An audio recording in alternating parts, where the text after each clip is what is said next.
ইমান এটা ভাল লগা নাই। কালি কালি ৰাতি হাৰিছোঁতো।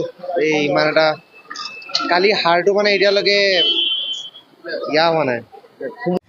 গাইজ ৰিয়ান পৰাগে কি ক'লে এবাৰ শুনো আহকচোন। ইমান এটা ভাল লগা নাই। কালি কালি ৰাতি হাৰিছোঁতো।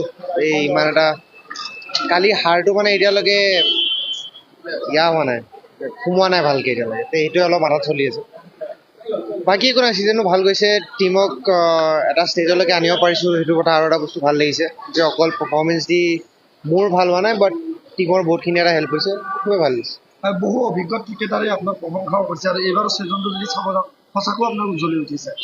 বহুত এনেকুৱা ক্ৰিকেটাৰে মোক বেয়াও কৈছে ন, যোৱা বছৰ তাৰ আগৰ বছৰতে ভাইটি ভাল কোৱা বেয়া কোৱা মোৰ মাথাত ইমান নাই, আৰু বা মই ইমান শুনিও থকা নাই। বিকজ লাষ্ট ইয়েৰ এনেকৈ এয়াৰপৰ্ট আহিছিলোঁ, অকলে মই চুপচাপ দেউতাৰ লগত গুচি গৈছিলোঁ। আজি অলপ বেলেগ আপোনাৰ লগত আহিছে, তে বেলেগ কোনে কি কয় কোনে কি নাই কোৱা তাৰ কথা মই বেছি ভাবি থাকা নাই। অফক'ৰ্ছ নিজৰ সেইটো এটা কথা আহি জানো।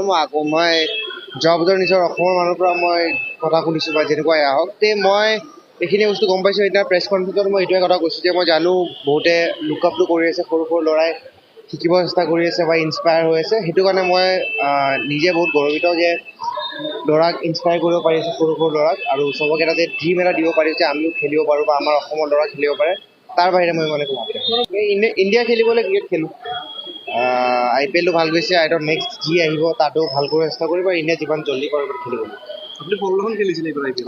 আপুনি IPL-ত 16খন খেল খেলিছিলে এইবাৰ? সকলোতকৈ বেছি ভাল কোনখন খেল খেলি ভাল লাগিল? আই থিংক 3 নম্বৰ এখনো দিল্লীৰ খেলা আছিলে, তাতে 3টা উইকেট গুচি গৈছিল পাৱাৰ প্লেত। কিন্তু মুম্বাইৰ লগত এখন মেজত 50 কিবা নট আউট আছিলোঁ, সেইখন ভাল লাগিছে।